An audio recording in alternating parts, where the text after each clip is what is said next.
L'être humain peut être éprouvé dans sa foi, éprouvé dans ses biens, éprouvé dans sa science.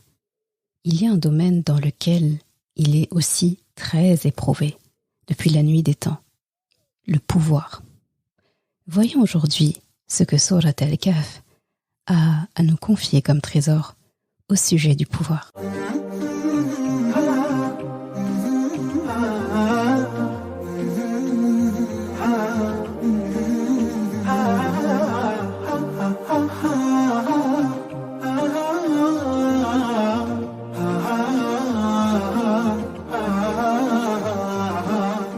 Bienvenue sur Coran de ton cœur, le podcast qui t'aide à reconnecter ton cœur à ton Coran. Je suis Zeynep et je suis passionnée par les deux médecines indispensables à toute vie sur Terre, celle de l'âme et celle du corps. Je suis donc enseignante de Coran et interne en médecine générale. Voilà plus de 10 ans maintenant que j'enseigne aux femmes à lire, à apprendre, à comprendre et surtout à vivre leur Coran au quotidien en reconnectant leur cœur au Coran. Car oui, j'ai la ferme conviction qu'un cœur connecté au Coran est capable de redistribuer à tous les organes du corps l'amour pour Allah, l'envie de lui plaire et d'agir dans le bien. C'est pourquoi à travers ce podcast, je compte redonner chaque semaine un nouveau souffle à divers pans de ta vie au regard de ton Coran. Prends ce temps pour toi et belle écoute. Bismillahirrahmanirrahim. ويسألونك عن ذي القرنين قل سأتلو عليكم منه ذكرا إنا مكنا له في الأرض وآتيناه من كل شيء سببا فأتبع سببا حتى إذا بلغ مغرب الشمس وجدها تغرب في عين حمئة ووجد عندها قوما قلنا يا ذا القرنين إما أن تعذب وإما أن تتخذ فيهم حسنا قال أما من ظلم فسوف نعذبه ثم يرد إلى ربه فيعذبه عذابا نكرا وأما من آمن وعمل صالحا فله جزاء الحسنى وسنقول له من أمرنا يسرا ثم أتبع سببا. Et il t'interroge sur Dhul Qarnayn. Dis, je vais vous en citer quelques faits mémorables. Vraiment, nous avons affermi sa puissance sur terre et nous lui avons donné un sabab à toute chose. Il suivit donc un sabab. Et quand il eut atteint le couchant, il trouva que le soleil se couchait dans une source boueuse. Et auprès d'elle, il trouva une peuplade. Nous dîmes alors, ô Dhul Qarnayn, ou tu les châties, ou tu uses de bienveillance à leur égard. Il dit, quant à celui qui est injuste, nous le châtierons. Ensuite il sera ramené vers son Rabb, qui le punira d'un châtiment terrible. Et quant à celui qui croit et fait une bonne œuvre, il aura en retour la plus belle récompense, et nous lui donnerons des ordres faciles à exécuter. Surat Al-Kahf, ayat 83 à 88. Assalamu alaikum wa rahmatullah. Très contente de te retrouver pour un nouvel épisode de Surat Al-Kahf, les trésors d'Al-Kahf. Et là, on en est à notre 7e, mashallah, quand même. On a fait pas mal d'épisodes depuis, ça veut dire, ça fait plus de 7 ou 8 mois qu'on est dessus.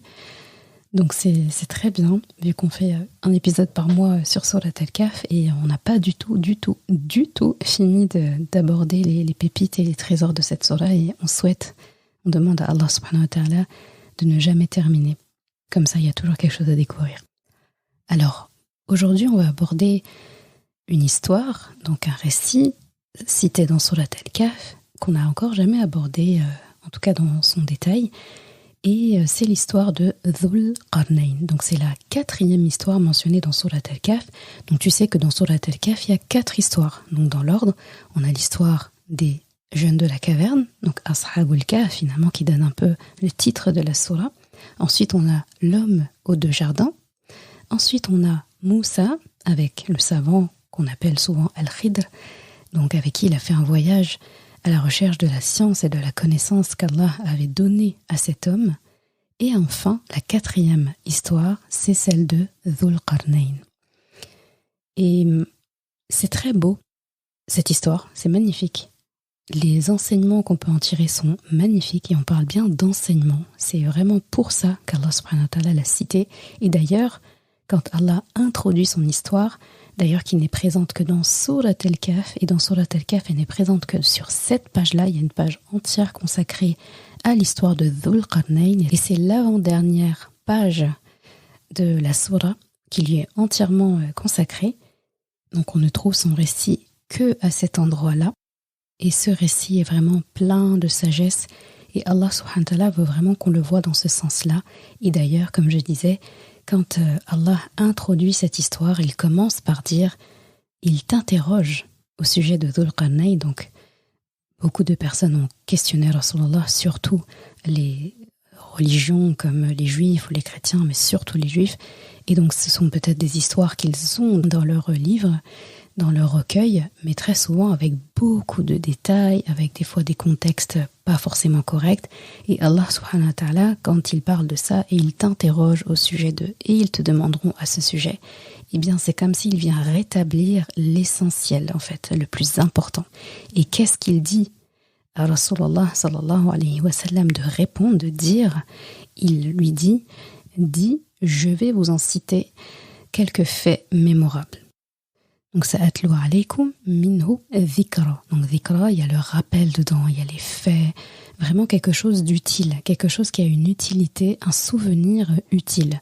Donc là, juste avec cette ayah, j'ai pas besoin de dire ce que j'ai l'habitude de dire, que nous n'allons pas nous attarder sur les détails comme qui était Dhul Qarnayn, dans le sens à quelle époque il a vécu, combien d'enfants il a eu, combien de terres il a conquis. Voilà, tout ça, ça nous intéresse pas. Ça nous intéresse pas parce qu'Allah subhanahu wa ta'ala ne voulait pas qu'on s'y intéresse. Rasulullah n'en a pas non plus parlé. Donc il faut vraiment partir du fait que quand Allah n'a pas mentionné une information, Rasulullah n'a pas mentionné l'information. Et souvent, les compagnons et ceux qui suivent n'ont pas forcément mentionné cette information. Ça ne veut pas dire que c'est une erreur ou un péché de s'y intéresser. Mais ça veut dire que ce n'est pas utile à la leçon qu'on doit retenir. Ce n'est pas utile pour notre avancement. C'est très très important de ne pas en fait se s'alourdir le chemin vers le paradis avec des pierres dans nos sacs qui vont nous servir à rien. Ce ne sont pas des provisions, ce ne sont pas des choses qu'on peut manger, ce ne sont pas des choses sur lesquelles on peut se reposer, ça nous alourdit. Et donc là, on va suivre doucement ce que Rasulullah a eu comme règle lui-même, c'est de dire « je vais vous en donner » donc quelques faits mémorables. Donc mémorables, Allah veut qu'on s'en rappelle. Donc nous, on va essayer de se concentrer sur ce sur quoi Allah veut qu'on se rappelle. Et il commence par parler de la puissance qu'il a accordée à Dhul Qarnayn. Donc ça, c'est l'information première qu'il donne. Donc on lui a donné vraiment une grande puissance sur terre. Makkanna lahu fil ardi wa ataynahu min kulli shay'in sababa. Donc cette information, elle est importante parce qu'on va beaucoup répéter cette phrase-là. Enfin, ça va souvent être répété. Il dit, et nous lui avons donné un sabab à toute chose. J'ai fait exprès de garder le mot sabab et tu vas voir ensuite pourquoi. C'est très important. Et donc, pour faire juste un petit... poser le contexte, en tout cas, pour Dhul Qarnayn, parce que ça, c'est des informations qu'on peut trouver dans les tafasirs, parce que ce sont des informations que Rasulullah a données, ou que les compagnons, en tout cas, avaient en connaissance. Donc ça, on peut en parler. Et donc, les tafasirs, les ouvrages d'explication et d'exégèse du Coran, dont Ibn Kathir, pour ne citer que lui, Qurtubi et d'autres, nous expliquent en fait que Dhul Qarnayn était un serviteur d'Allah qui était puissant. Il parcourait la terre d'est en ouest, du nord au sud, à la recherche en fait de possibilités d'aider les gens, d'appeler les gens vers le bien. Donc il avait l'habitude de conseiller son peuple, de conseiller les gens qu'il côtoyait, de toujours suivre la voie d'Allah subhanahu wa ta'ala. Donc déjà son moteur, c'était ça. C'était son seul objectif finalement, c'était de guider les gens vers Allah subhanahu wa ta'ala. Il était polyglotte aussi, il avait vraiment cette capacité de parler plusieurs langues. C'est quelqu'un aussi qui avait beaucoup de richesses. Donc ça va avec le pouvoir. Forcément, il était gouverneur dans son pays, il avait beaucoup de richesses, il avait plusieurs armées avec lui. Donc quand il partait en expédition, parce qu'il parcourait la terre, il restait pas en place. Il partait en expédition et dans son groupe, tous ceux qui le suivaient, il y avait des soldats, il y avait des gens qui maîtrisaient énormément d'autres compétences. Il était en tout cas bien accompagné. Il avait l'art et la maîtrise des machines de guerre, de combat de toutes sortes. Il maîtrisait très bien toutes sortes de sciences. Il maîtrisait très bien la géographie. Il avait des repères sur la terre qui étaient assez précis. Et donc vraiment, c'est un homme pieux qu'Allah subhanahu wa ta'ala a gratifié de beaucoup de bienfaits, dont le pouvoir, la richesse et tout ce qui en suit. Et donc du coup, il dominait l'Occident, l'Orient, et chaque fois qu'il passait par des terres dans lesquelles il avait apporté son aide, apporté ses enseignements, les rois, les empereurs, etc., finalement se soumettaient à son pouvoir. Et on va voir que c'est d'une manière très positive, masha'Allah. Et donc, toutes les nations, qu'elles soient musulmanes ou pas, et ça c'est une information très importante aussi, finalement, se mettaient à son service, de bon cœur. Donc voilà, en tout cas, sur les faits historiques et le contexte historique, les informations qui nous suffiront, en tout cas, pour comprendre et savoir, en fait, de qui on parle, d'accord ? Parce que le Coran nous en parle, très souvent, Allah fait ça, en donnant des informations, il va pas faire comme dans un livre d'histoire, un tel, il est né en telle date, dans telle région, etc. Très souvent, on va avoir l'histoire, on va avoir l'action de cette personne, et c'est ça, en fait, qui va nous amener, et ça, on le trouve souvent dans les récits de Rasulullah, dans les dires de Rasulullah, c'est là qu'on va plus savoir qui était cette personne, d'accord ? Et là, il faut penser à Dhul Qarnayn de la même façon, comme Allah subhanahu wa ta'ala a mentionné l'histoire de Luqman, alayhi salam, qui n'était pas prophète. Dhul Qarnayn non plus n'est pas rapporté comme étant un prophète, mais ce sont des gens pieux, ce sont des gens qui ont marqué, en fait, leur époque par leur guidée et par ce qu'ils ont apporté à l'humanité.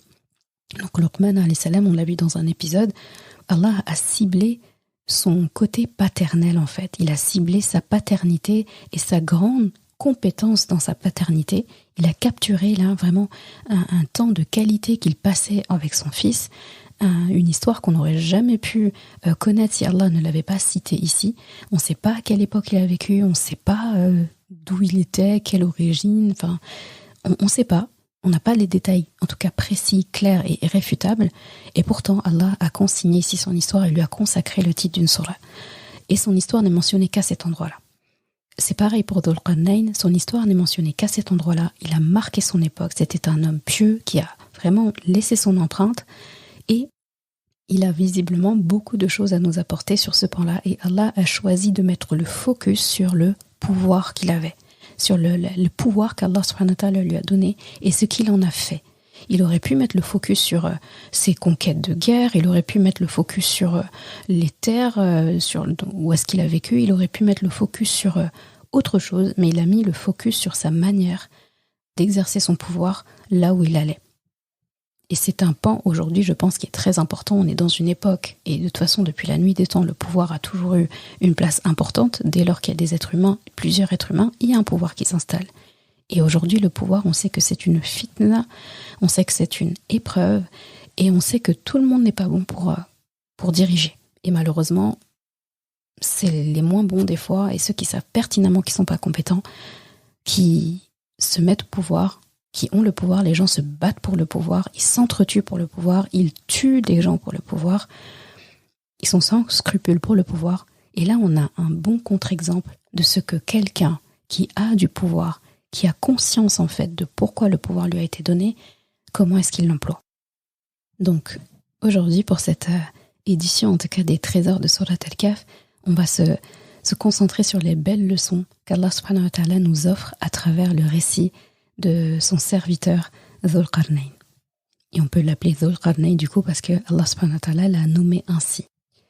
Et d'ailleurs, je trouve ça très beau que cette histoire soit en dernière position, que ce soit la 4e histoire, parce qu'elle fait un très beau miroir, et ça on pourra le voir dans d'autres épisodes, elle fait un très bon miroir avec le récit, le premier récit, donc les jeunes de la caverne. Donc c'est une sourate vraiment où il y a énormément de...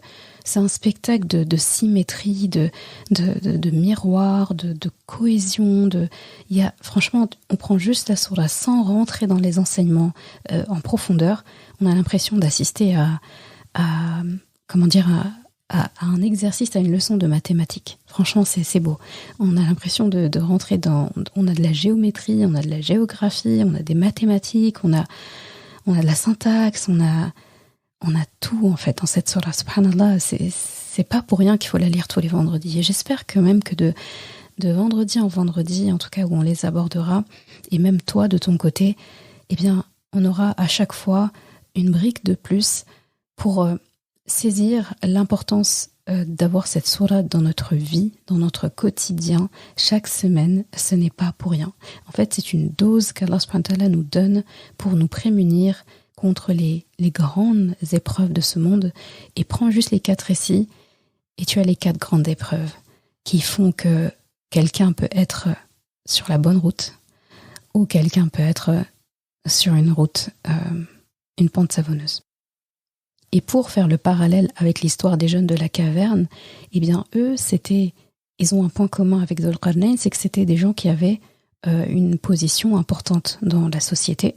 Ce sont des gens qui avaient une certaine richesse, une certaine notoriété.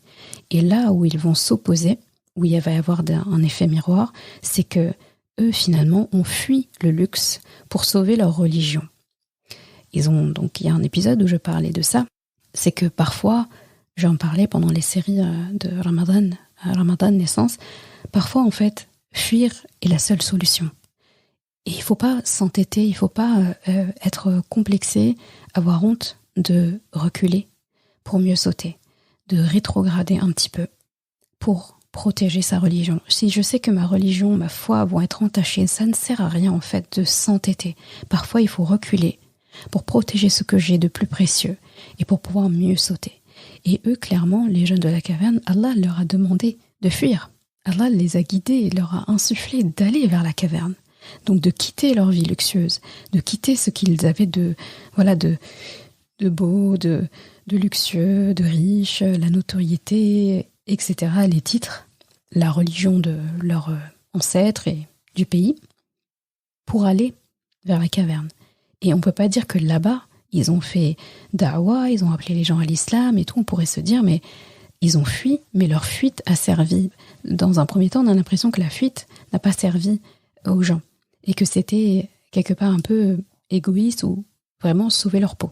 Alors qu'on se rend compte que l'effet a été démultiplié fois je ne sais combien après eux en fait. Le simple fait qu'ils aient fui, qu'ils aient dormi pendant 300 ans, est un exemple pour les peuples après eux, donc pour le peuple pendant lequel ils se sont réveillés, donc 300 ans plus tard, et de génération en génération jusqu'aujourd'hui, regarde comment leur histoire a un impact sur nous au point qu'on le lise régulièrement dans Surat Al-Kahf.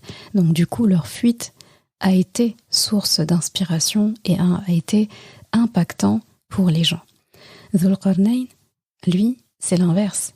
En fait, lui, il allait vers les gens. Donc lui, il n'a pas fui, c'est lui qui va trouver les peuples là où ils sont et il use de son pouvoir, il use du luxe qu'il a, il use de ses connaissances, il use de sa notoriété, de son pouvoir tout simplement pour le bien.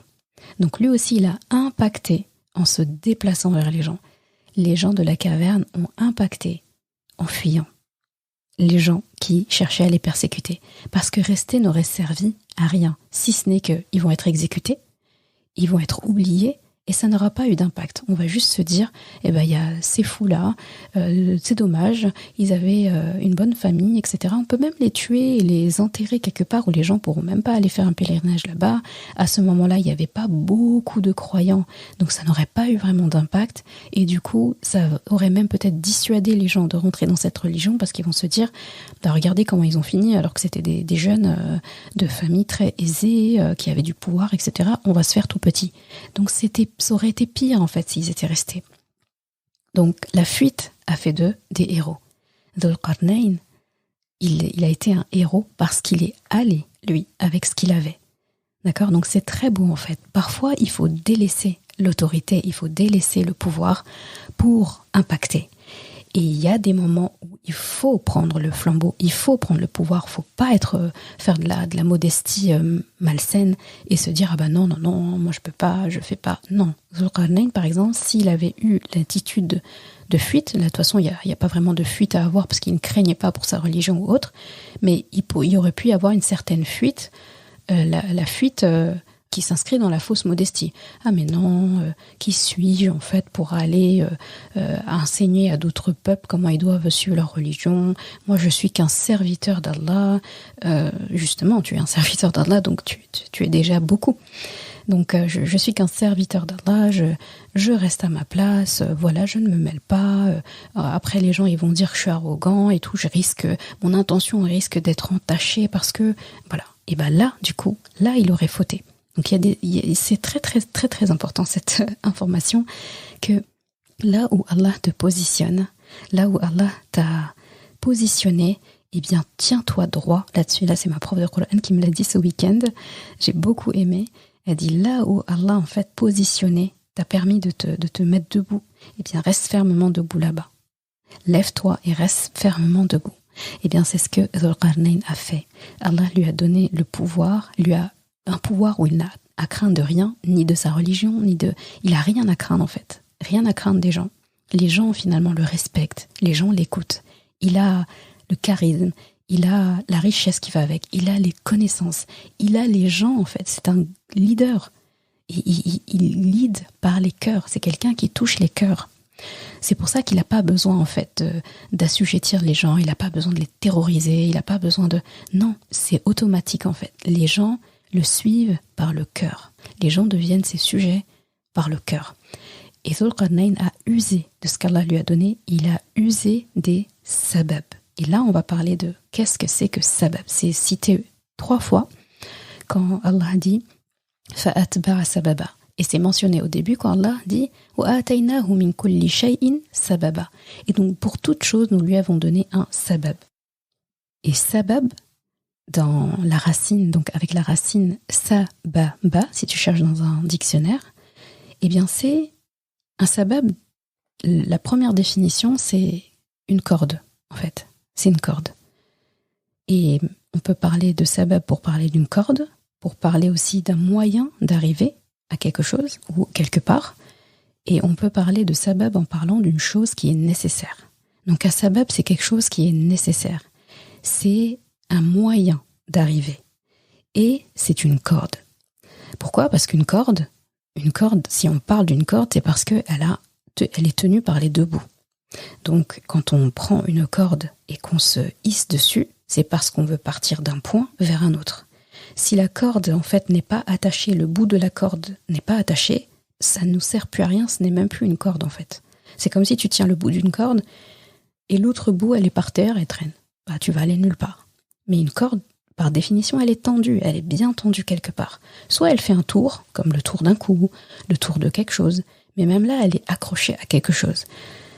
Quand on parle d'une corde, on parle d'un moyen d'aller d'un point A à un point B. Eh bien, c'est pour ça qu'aussi qu'on parle quand on parle de sabab, on parle de un moyen d'arriver à quelque chose ou quelque part. Et c'est une chose qui est nécessaire. Cette corde-là, elle est nécessaire. Quand tu saisis une corde, c'est que tu as besoin en fait d'aller à cet endroit. Donc la corde par essence devient nécessaire. Donc tu vois, c'est très subtil. Donc quand Allah dit nous lui avons donné un sabab dans toute chose, c'est-à-dire que dans plusieurs domaines de la vie, dans plusieurs compétences, nous lui avons donné une corde, nous lui avons donné un moyen d'arriver, nous lui avons donné quelque chose de nécessaire. Donc si on pouvait parler de sabab, on pourrait en parler comme de ressources. Donc quand Allah parle de sabab, il en parle comme d'utiliser un moyen et de l'utiliser en tant que ressource. Et là où on comprend ce qu'Allah subhanahu wa ta'ala veut vraiment que la personne fasse de la ressource, on le voit dans le verbe qu'il emploie. Quand il dit « fa'atba'a sababa » dans la version Hafs, et si tu lis en Warsh ou en Qalun, eh bien tu verras que c'est écrit « fattaba'a sababa ». Donc c'est traduit par « il suivit donc une voie ». Donc là, nous, on voit que déjà, la voie là, qui est traduite par sabab, c'est une définition vraie, mais c'est pas assez précis. Quand on parle de voie, d'accord, la voie, c'est vrai que ça a un début, une fin, mais c'est pas aussi précis que ce qu'on vient d'expliquer. Donc c'est très important que tu aies en tête que veut dire sabab. Pense à la corde et tout de suite, ça va te revenir en tête. Et donc le fait de dire fattaba'a ou bien fa'atba'a, donc quand on parle de atba'a, ça veut dire faire suivre une chose par une autre. Ça veut dire aussi ajouter. Et quand on dit fattaba'a, c'est le fait de suivre aussi, c'est le fait d'insister, de se conformer, de respecter. Donc si on voulait vraiment une définition, une compréhension claire de fa'atba'a sababa ou bien fattaba'a sababa, eh bien on pourrait dire il a fait suivre une ressource. D'accord, il a fait suivre un moyen d'arriver par une autre. D'accord.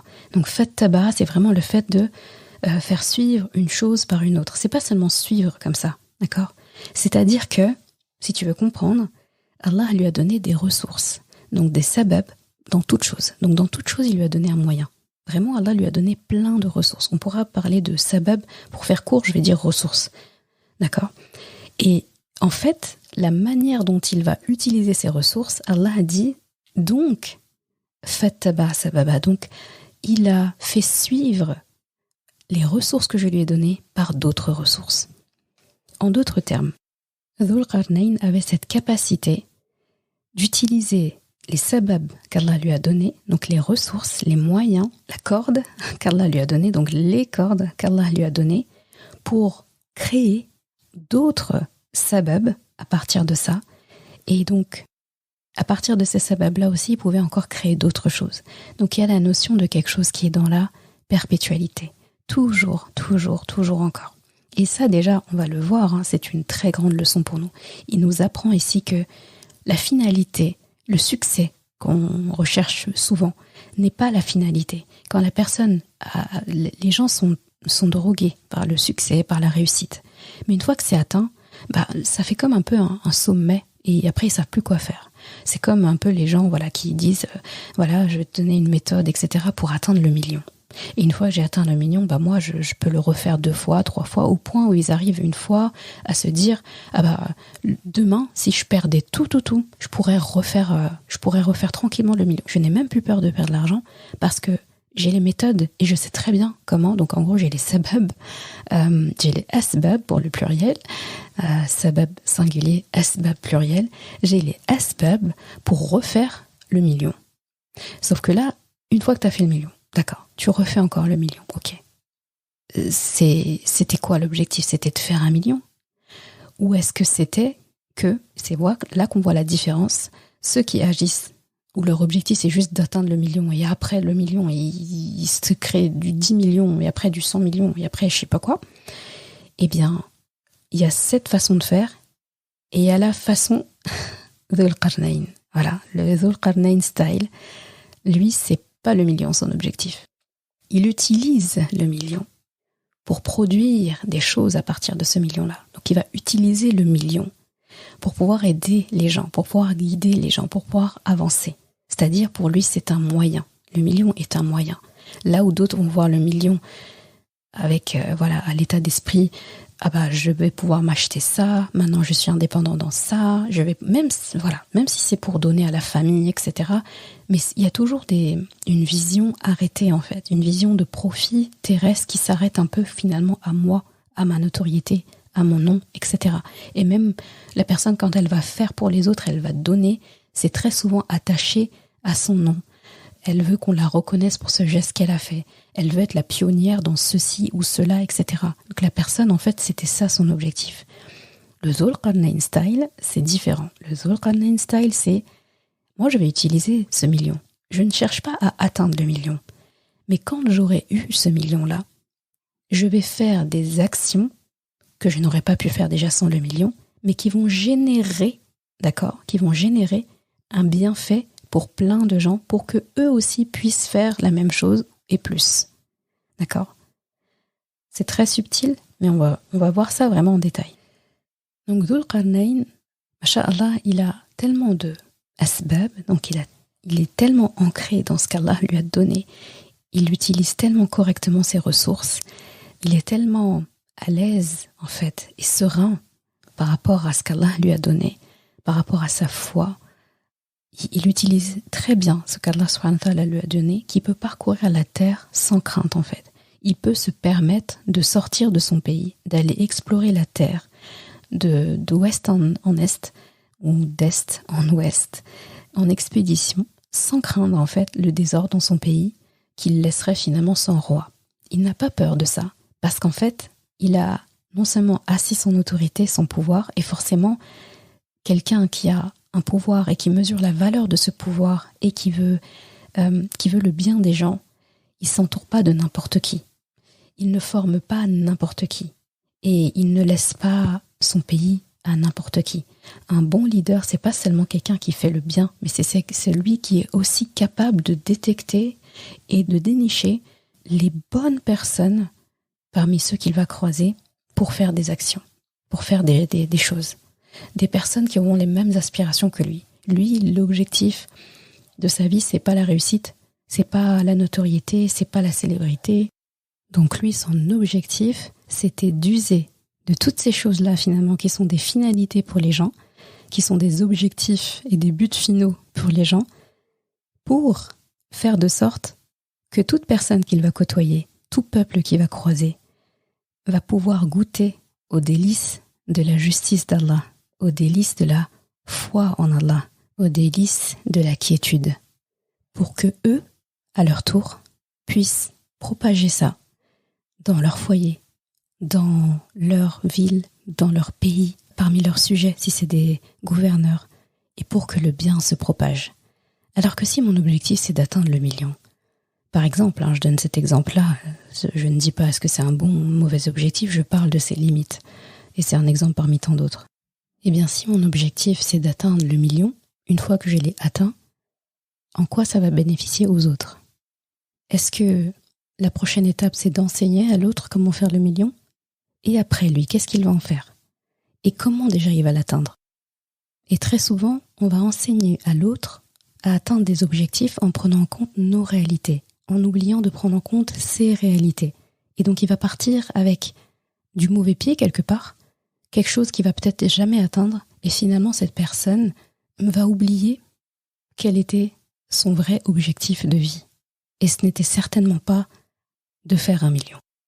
Donc, lorsqu'Allah subhanahu wa ta'ala nous fournit des ressources matérielles et immatérielles, c'est très important parce que les ressources qu'Allah nous donne, c'est pas forcément des biens palpables. Si je suis créatif, si je suis de bonne écoute, si je suis patient, si voilà, il y a plein de compétences qu'on a en fait qui ne sont pas des compétences matérielles et que je peux employer comme ressources. Eh bien, Allah attend de nous que nous les exploitions sous toutes leurs coutures. Et c'est ce que Dhul Qarnayn fait. Chaque ressource qu'Allah lui a donnée, et il lui en a donné plein, eh bien à chaque fois, il utilisait ces ressources à 360 degrés. C'est-à-dire une seule ressource qu'Allah lui a donnée, il l'utilisait jusqu'au bout. C'est-à-dire qu'il ne laissait rien des compétences qu'Allah lui a données sans que ça ne serve à autrui. En d'autres termes, si Allah te donne une ressource matérielle ou immatérielle et que tu ne l'exploites pas, c'est gaspillé et c'est une injustice envers les gens pour qui Allah avait destiné que tu allais utiliser ces ressources. Et c'est ça qui est beau avec Dhul Qarnayn, parce qu'on pourrait se dire mais Allah lui a donné tout ça, pourquoi il est encore à la recherche d'eux ? Parce que finalement, il a des ressources et avec ces ressources-là, il va chercher d'autres ressources qui vont produire encore d'autres ressources et toujours dans l'objectif d'aider les gens. Eh bien, on pourrait se dire pourquoi ? Il a toutes les ressources dont il a besoin. Il a du pouvoir, il est riche, il a de la notoriété, il pourrait être tranquille en gros, il a une vie paisible, il pourrait s'arrêter là. Mais non. Il a toutes les ressources dont il a besoin, mais il cherche encore d'autres asbab, d'autres ressources, parce qu'il pense toujours plus grand. Et il veut toujours produire plus grand, il veut toujours faire croître les choses plus encore, parce qu'il a une vision long terme, une vision lointaine. Aussi loin, en fait, finalement, que le fait de parcourir la Terre dans son ensemble. Avec lui, on apprend qu'il ne faut jamais s'arrêter, qu'il faut toujours faire. Et je pense que l'entrepreneuriat, par exemple, a emprunté ce principe de toujours être dans la quête, de toujours utiliser ses ressources. Vraiment, quand tu regardes la définition de l'entrepreneuriat, eh ben, c'est très empreint de ça, justement. Et dans le Coran, tu trouveras plusieurs personnes qui ont eu le même mode opératoire que Dhul Qarnayn. Et là, je pense au prophète Sulayman, le roi Sulayman, et son père, Daoud, qui agit pareil. C'était des gens qui avaient la royauté, qui avaient des richesses, qui avaient de l'autorité, qui avaient de la science. Et ils étaient aussi prophètes. Et on ne peut pas aussi ne pas citer Youssouf alayhi salam, qui s'est érigé aussi par sa connaissance, par sa patience, par sa sagesse. Il s'est positionné en autorité, il a gouverné le pays, il avait entre les mains les richesses du pays. Et ce qui est beau à chaque fois, c'est que pour toutes ces personnes-là, ça ne bénéficiait pas qu'aux gens qui partageaient leur foi ou qui partageaient leur culture. C'était bénéfique à tous les gens qui les côtoyaient. L'Égypte, à l'époque, au temps de Youssouf alayhi salam, n'était pas musulmane. Ils étaient idolâtres. Ils sont devenus musulmans après. D'accord ? Donc, Youssouf alayhi salam, il n'a pas fait ce que peut-être aujourd'hui certains auraient fait. Ah ben non, moi je sauve que les gens qui ont ma foi, qui ont la même foi que moi, les autres, tant pis. Les pays avoisinants, tant pis. Non, il a réfléchi dans la globalité. Daoud alayhi salam, pareil. Sulayman alayhi salam, pareil. Avec Sulayman alayhi salam, on a même le récit de la reine de Saba.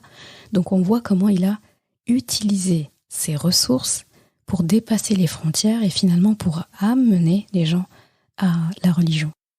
Donc lui aussi, il aurait pu se dire, de toute façon, j'ai plein d'armées à mon commandement, j'ai toutes les richesses que je veux, j'ai demandé à Allah de m'accorder une richesse que personne n'aura après moi, et je pense que c'est toujours le cas. Eh bien, ça c'était pour faire joli, c'était juste pour le plaisir d'admirer ses richesses, ou pour qu'il ait un nom. Si Sulayman alayhi salam aujourd'hui il a un nom, c'est pas à cause de ses richesses, mais c'est par rapport à ce qu'il en a fait. Ce n'est pas à cause de son pouvoir, mais c'est par rapport à ce qu'il en a fait. Et si tu regardes bien les gens dont on se rappelle, ce ne sont pas les gens qui sont je ne sais quoi dans je ne sais quel domaine, mais on se rappelle de ceux qui en ont fait. Et ceux qui vont s'en rappeler et finalement qui vont cultiver le souvenir de cette personne et qui vont s'en rappeler, eh bien c'est ceux qui en ont bénéficié. Finalement, les gens dont on a touché les cœurs sont ceux qui vont faire durer notre souvenir, et surtout pas le souvenir de notre personne en tant que telle, mais le souvenir de la bonne action qu'on a fait pour qu'elle perdure et pour que ça serve d'exemple pour les autres. Donc, ce qui est beau avec ces hommes-là, ces prophètes, plus Dhul Qarnayn, eh bien regarde ce qu'ils font avec le pouvoir qu'Allah leur a donné. Ils l'utilisent comme un pacte qui bénéficie à tout le monde, musulman ou non. Vraiment, c'est empreint d'humanité. Il y a la notion de la globalité, de l'ensemble, d'accord ?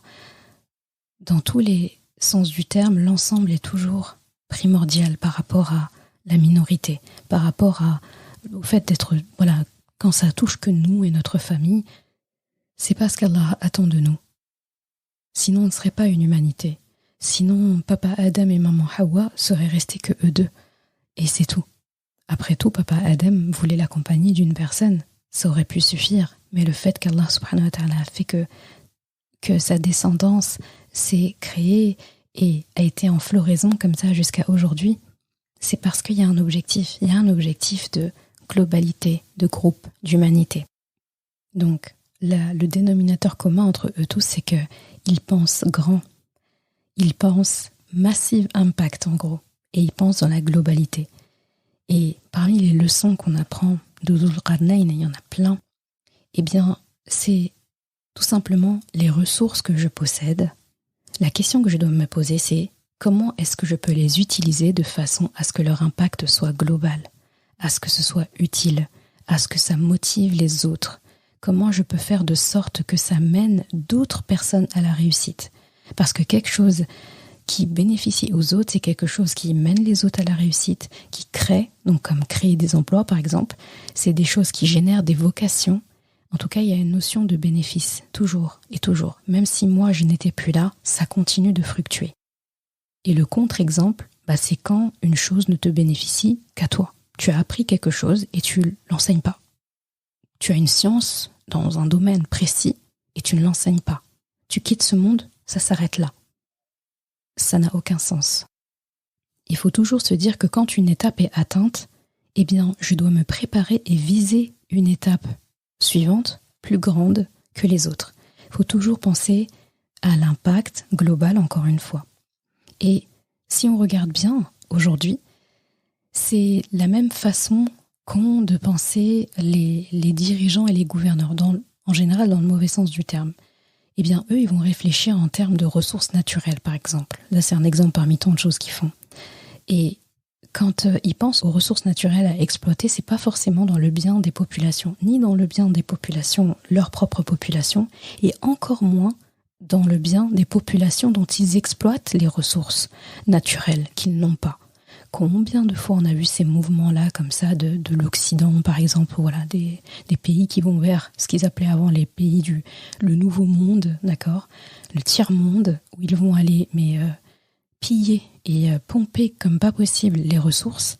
Et en fait, déjà, ça nuit aux pays où ils ont puisé, et ça nuit aussi au pays qui a pillé, d'accord, parce que après, ça reste en interne et ça ne bénéficie pas, en fait, ni dans le développement spirituel, personnel du peuple, ni dans l'intérêt du peuple qui a été pillé. Et ça, je pense que tu sais très très bien de quoi je parle. Il n'y a eu que ça depuis la nuit des temps. Et donc, pour en revenir à Dhul Qarnayn, lui, il fait plein d'expéditions, d'accord ? Et à chaque fois, il va trouver des peuples isolés. Là, par exemple, dans le cas de sa première halte qui est mentionnée là, il y en a eu plein, mais Allah en a mentionné 3. Et la première halte, par exemple, pour ne citer que celle-là, eh bien, il va trouver un peuple isolé qui n'a pas de ressources, d'accord ? Et habituellement, pas de ressources, et genre, en gros, ils sont... quand je dis pas de ressources, ça veut dire qu'ils sont... Et ce ne sont pas des puissants, ce ne sont pas des gens qui se manifestent, ce sont des gens discrets, qui ont leur propre code, leur propre culture, et voilà, qui ne sont pas forcément dans la civilisation, etc. Et donc, habituellement, dans l'histoire, on a l'habitude de voir 2 scénarios. Soit le conquérant qui arrive et qui trouve ces peuples-là, eh bien, soit il y a des ressources naturelles à exploiter, et il va les exploiter, et on sait comment il va les exploiter, surtout quand il est en puissance et qu'il a les moyens de l'exploiter, soit il n'y a pas forcément de ressources naturelles à exploiter, et dans ce cas, c'est la population qui va être la ressource naturelle. Enfin, ces peuples-là, ces puissances-là vont voir ces peuples comme des gens qu'on peut asservir, comme des esclaves, etc. Et donc, finalement, c'est eux qui deviennent, comme je disais, les ressources naturelles, humaines, exploitables à souhait. Donc souvent, c'est ces 2 scénarios-là. On voit rarement quelqu'un qui vient, qui trouve un peuple beaucoup plus faible que lui, qui n'a pas les ressources militaires, de développement, de gouvernement comme lui, et qui apporte son aide à ce peuple-là sans rien attendre en retour, qui va lui offrir les compétences qu'il a, les connaissances qu'il a, et tracer son chemin sans laisser sa pierre ou demander un retour ou quoi que ce soit. C'est rarissime. En tout cas, aujourd'hui, je ne sais pas s'il y en a. Et ça fait longtemps qu'on n'en a pas vu. Quand j'y pense, là, je pense à des empires très lointains, je sais pas moi, l'Empire ottoman, avec le sultan Abdulhamid, par exemple. Mais je sais pas si on peut remonter très très loin, malheureusement, enfin très près plutôt, pour avoir des exemples de personnes justes et qui vraiment ont agi comme Dhul Qarnayn, par exemple. Et Dhul Qarnayn, lui, il fait aucune des 2 options là que j'ai citées plus haut. Lui, il arrive vers un peuple, il ne les connaît pas, d'accord ? Il les connaît pas, il maîtrise leur langue apparemment, parce qu'Allah subhanahu wa ta'ala l'avait rendu polyglotte. Et donc lui, Allah lui propose un plan avec 2 options. Il lui dit, ô Dhul Qarnayn, ou tu les châties, ou tu uses de bienveillance à leur égard. Et Dhul Qarnayn, en fait, il réfléchit, il pense, et là il choisit son mode d'action.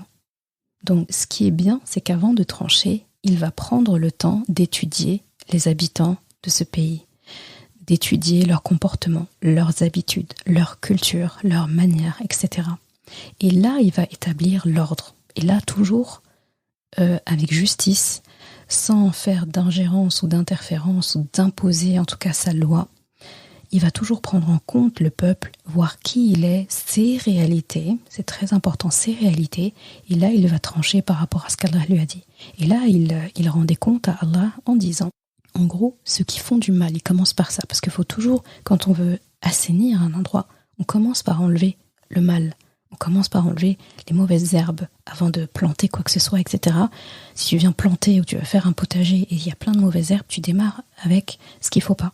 Des nuisibles, des mauvaises herbes, etc. Tu commences par tout rendre sain, en fait. La terre doit être saine et ensuite tu vas cultiver là-dedans. Donc il faut commencer par enlever le mal avant de penser mettre du bien. Donc c'est ce qu'il dit à Allah subhanahu wa ta'ala. Il dit, ceux qui font du mal, qui font n'importe quoi, qui volent, qui mentent, qui pillent, des choses finalement humaines, eh bien je vais les sanctionner. Mais je vais les sanctionner selon les lois d'Allah. Pas quelque chose qui me fait plaisir à moi, ou juste gouverner pour gouverner. Non, en fait ceux qui font les malins, je vais les stopper parce qu'ils ont l'air de ne pas réussir à le faire d'eux-mêmes. Moi j'ai la puissance, j'ai les soldats, j'ai les compétences, j'ai les ressources, j'ai les moyens, j'ai tout ce qu'il faut pour faire ça. Je leur offre ça. Donc les malins là, ceux qui font n'importe quoi, ils vont être punis. C'est aussi simple que ça. Je vais les punir selon la loi d'Allah. D'accord ? Et quand ils rencontreront Allah, s'ils ne se sont pas repentis, Allah va leur régler leur compte aussi ce jour-là. Là, il dit rien finalement qui n'est pas logique. Tout ce qu'il dit, c'est ce qu'on connaît. C'est la vérité. Il y a le mal, il y a l'avertissement, la punition, et si la personne ne veut pas entendre, on applique la sentence. Et il dit, et quant à ceux qui font preuve de bien, donc ceux qui se comportent bien, qui sont des gens braves, qui agissent, qui aident, qui cherchent vraiment à faire le bien, eh bien, ils vont me trouver bienveillant. Ils vont entendre que du bien de moi, en fait, finalement. Ils vont obtenir que du bien de moi, je voulais dire. D'accord ?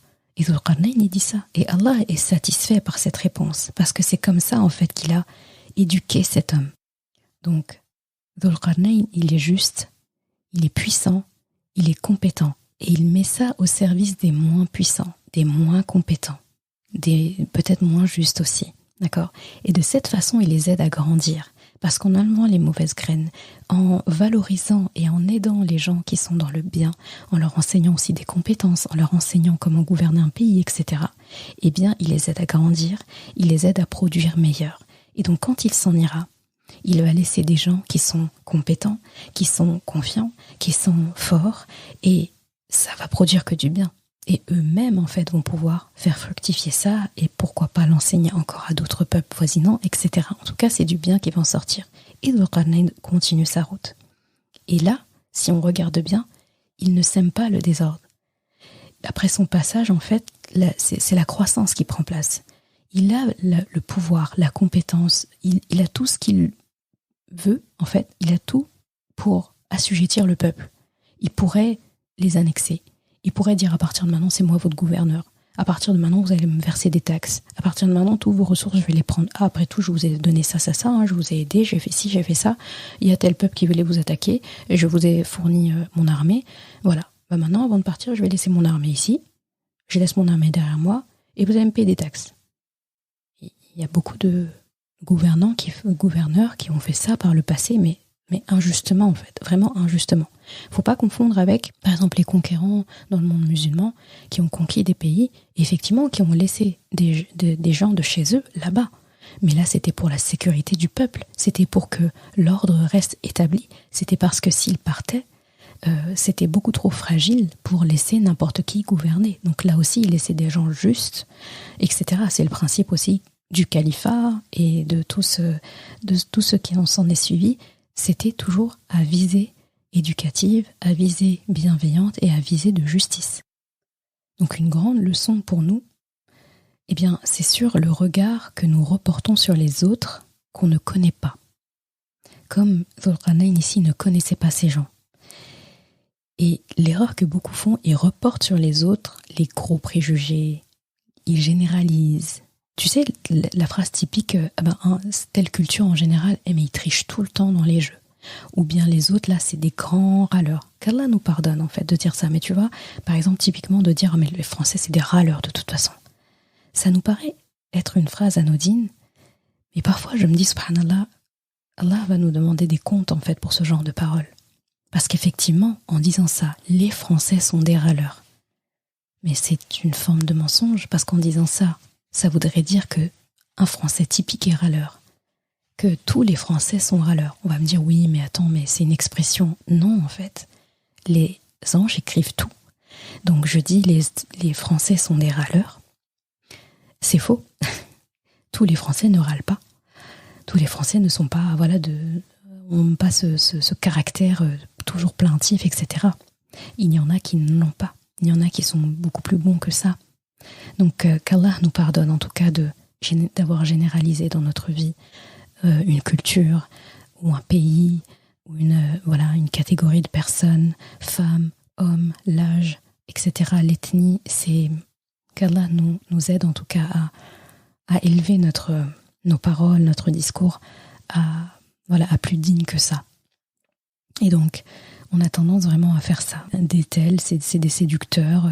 Eux tels, tout le temps, ils sont en train de draguer. Les autres, tout le temps, ils sont en train de voler. Les autres, tout le temps, ils râlent. Ceux-là, ils sont pas propres, ils sont sales. D'autres, ils ont toujours... Il y a des expressions quand on dit, par exemple, tête de turc ou des choses comme ça. Ben, moi, c'est toujours des expressions que j'ai jamais aimé employer. Je les déteste même. Je les déteste, que je me dis, mais pourquoi ? C'est pas normal. D'accord ? C'est pas normal. Et Dhul-Qarnayn, il n'a pas fait ça. Parce que si ça, on le dit, on l'a dans le cœur, ça influe dans notre comportement. On part avec des préjugés. Mais de toute façon, ces gens-là, ils comprennent pas. De toute façon, ces gens-là, ils sont bornés. De toute façon, ces gens-là, ils sont paresseux. De toute façon, ces gens-là, c'est des gros bosseurs, mais avec l'intérêt, etc. Ils sont pas sincères. Mais non, en fait. Lui, il vient, il ne connaît pas un peuple. Il fait fi de toutes ses réalités à lui, de ce qu'il a laissé dans son pays. Son pays, c'est son pays. Là, il arrive vers un pays, ils ont une autre langue, une autre culture, une autre disposition géographique, d'autres habitudes, d'autres ressources. Eh bien, en fait, je vais m'asseoir, je vais étudier, je vais analyser, je vais voir. Déjà, la langue, le fait qu'Allah l'ait rendu polyglotte, c'est beaucoup. On dit que quand on veut comprendre la langue d'un pays, il faut comprendre la culture. Il faut vivre parmi les habitants. Il faut regarder les us et coutumes. Là, en fait, la langue va prendre du sens. Mais vouloir étudier une langue comme ça à distance en regardant un dictionnaire et un truc comme ça, tu maîtriseras pas la langue correctement. Donc Dhul-Qarnayn, par la langue déjà, il rentre chez les gens. Il rentre dans leur cœur. Il rentre dans leur réalité. Et il fait fi des siennes. Finalement, les seules réalités qu'il va garder, c'est sa foi. Mais les habitudes sur comment il mange, la manière dont il coupe le pain, la manière dont il marche, la manière dont il s'habille, ça ne regarde pas en fait les peuples qu'il va voir. Il peut pas arriver avec son bagage et faire ça. Et aujourd'hui, quand on regarde les colonisations, etc., qu'est-ce qui se passe ? Il y a beaucoup de pays aujourd'hui, même si leurs habits traditionnels, par exemple, ils les ont toujours, il y a plus d'habits de l'Occident et du colon que eux-mêmes. Quand je regarde des pays comme le Japon, moi je suis nostalgique, bon j'ai pas vécu à cette époque, mais je suis nostalgique de l'époque des samouraïs, par exemple. Aujourd'hui, ils n'existent plus comme ils existaient, et le code vestimentaire, en tout cas général, quand on marche dans n'importe quelle rue du Japon, c'est pas le kimono, par exemple, d'accord, même s'il y en a encore beaucoup. Pas mal de pays aussi, pareil, tu vas prendre n'importe quel pays d'Afrique, d'Asie ou autre, à part certains qui ont vraiment gardé beaucoup cette culture, beaucoup ont été très imprégnés par le colon. Pourquoi est-ce que le colon anglais, par exemple, n'est pas seulement allé en Inde apporter son aide, etc. Mais non seulement il a pris les ressources du pays, il a imposé sa langue, d'accord ? Il a imposé sa langue, il a imposé ses manières, sa gouvernance, il a imposé ses réalités. Et les conflits qu'il y a aujourd'hui, Inde, Pakistan, et tout ce qu'on a aujourd'hui sont quelque part issus, c'est une conséquence, c'est des conséquences collatérales finalement de tout ça, de l'ingérence et de gens qui avaient du pouvoir, mais qui l'ont utilisé pour leur propre bien à eux et on fait du mal à d'autres pays. Et ça, c'est gravissime. Et Dhul-Qarnayn nous enseigne en fait de faire le contraire, nous enseigne la méthode qui plaît à Allah subhanahu wa ta'ala. Et il part du fait aussi qu'il y a du bon et du moins bon partout. J'ai beaucoup appris du fait qu'il ait eu 2 options en fait. Allah lui a demandé vraiment, il lui a dit soit tu fais ça, soit tu fais ça. Et ce qu'on a tendance à faire déjà, c'est généraliser, c'est d'appliquer le même traitement pour tout le monde. Lui, il a dit je vais analyser. Je vais pas aller mettre tout le monde dans le même sac. En gros, comme il y en a qui sont mauvais, qui font n'importe quoi, je vais me dire oh ce peuple-là, ça va pas. Là, ça va pas. Et là, on impose un truc dans le pays et tout le monde a le même traitement. Et c'est ce qui fait qu'en fait que beaucoup de pays ont été réduits en fait à des atrocités parce qu'on a mis tout dans le même sac. On a mis tout dans le même sac, on a mis tout le monde dans le même sac, donc hop, on a fait le même traitement à tout le monde. Et il y avait des pépites et des bonnes graines en fait parmi ces personnes, mais on a rasé tout le monde. Parce que, il y en a quelques-uns qui m'ont énervé, il y en a quelques-uns qui se sont mal comportés, allez hop, tout le monde dans le même truc. Ou pareil, il y en a des bons, etc. Et donc du coup, je laisse tout le monde faire ce qu'il veut et je prends pas en compte les mauvaises graines, quoi. Donc, Dhul-Qarnayn a très bien compris que partout où je vais, dans tous les peuples que je vais trouver, il y a du bon et il y a du moins bon. Quand il y a du moins bon, on le règle, et quand il y a du bon, on va les motiver. Et encore une fois, Dhul-Qarnayn, ce qu'on apprend de lui aussi, c'est que parmi les ressources qu'il avait, c'est qu'il savait trouver les bonnes personnes. Il savait en fait investiguer, il savait sonder. Donc, comme il le dit, ceux qui font le bien, ceux qui croient en Allah quelque part dans leur comportement, dans leur caractère, dans leur agissement, eh bien, je vais être bienveillant envers eux. Ils vont trouver que du bien de moi, je vais les encourager. Donc, à travers ça, c'est une leçon aussi pour apprendre à détecter les bonnes graines, à détecter les bonnes personnes, ceux qui ont les bons objectifs, ceux qui ont la bonne intention apparente en tout cas. Parce qu'on ne peut pas sonder les cœurs, il n'y a que Allah qui peut le faire.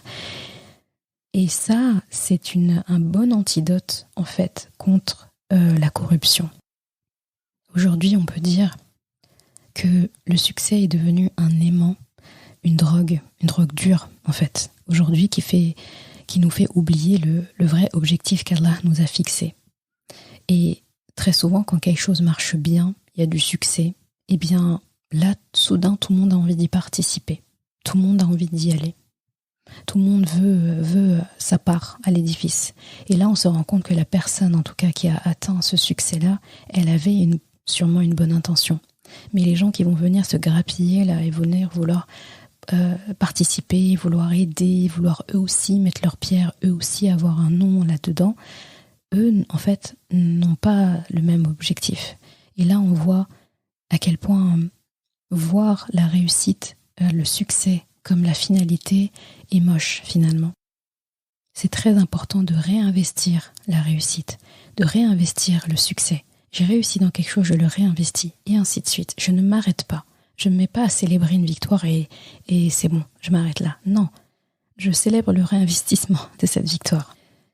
Et donc il fait plusieurs haltes à Dhul-Qarnayn. Et je vais parler de la dernière. On a parlé de la première halte, on va parler de la dernière halte. Et là, il arrive vers un peuple qui a du mal à se faire comprendre, qui ne comprend que très peu de langage, comme Allah le dit, qui peine à se faire comprendre. Et donc, Dhul-Qarnayn, sûrement, donc là, on ne sait pas, en tout cas, d'après les dires d'Allah subhanahu wa ta'ala, on ne sait pas s'il avait compris la langue ou s'il avait pris le temps de l'apprendre, mais ce qu'on comprend, en tout cas, c'est qu'il a fait un effort. Il a fait un effort pour se faire comprendre parce qu'ils ont quand même réussi à s'exprimer. Et là, ils disent que il y a le peuple, il y a Juj et Ma'juj, donc voilà, ce sont des êtres qui sèment la corruption sur terre et pour laquelle donc ils n'ont pas de protection, ils se font terroriser par eux.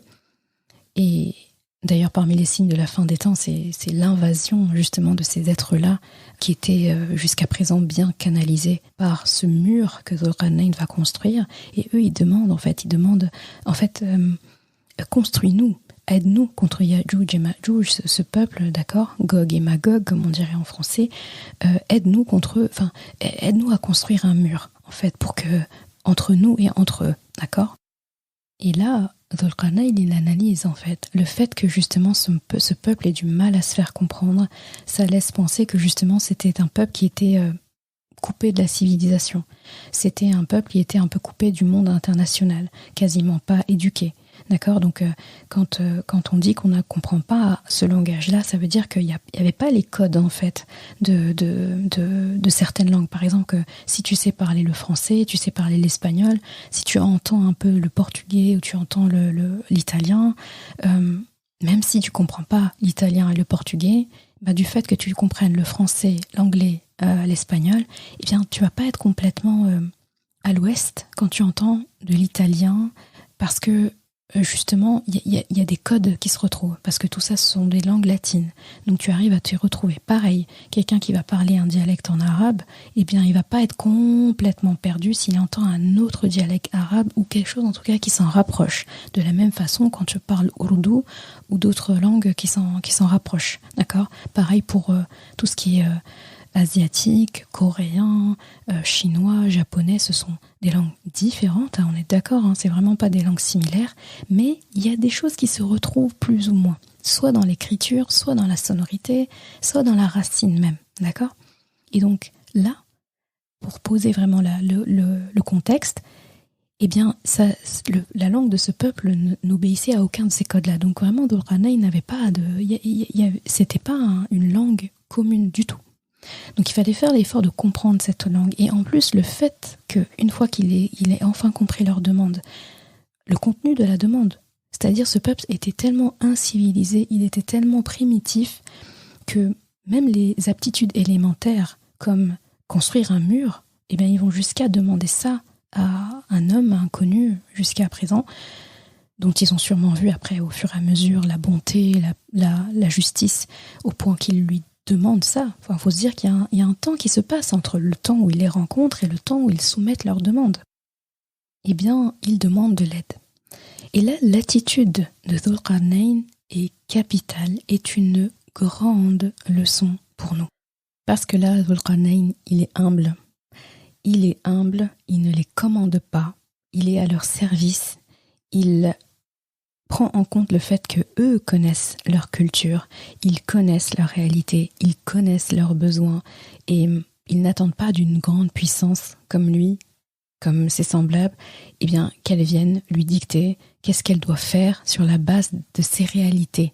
Donc sur la base de la réalité des réalités de cette puissance. C'est-à-dire cette puissance, elle arrive avec ses réalités. Chez nous, on les fait comme ci, comme ça, etc. Voilà. Pour vraiment illustrer ça, c'est l'exemple de Dhul Qarnayn. On lui demande de construire un mur. Donc qu'est-ce qu'ils disent ce peuple-là, pour être précis ? Ils disent « Oh Dhul Qarnayn, les Ya'juj et les Ma'juj commettent le désordre sur terre. Est-ce que nous pourrons t'accorder une récompense, un salaire, un tribut pour que tu puisses construire une barrière entre eux et nous, une barrière, un mur ?» Donc là, on parle de quelque chose de très simple à faire. Ils n'ont pas dit muraille, ils n'ont pas dit une tour, ils n'ont pas dit juste un mur en fait, une barrière, juste quelque chose qui les retienne, quoi.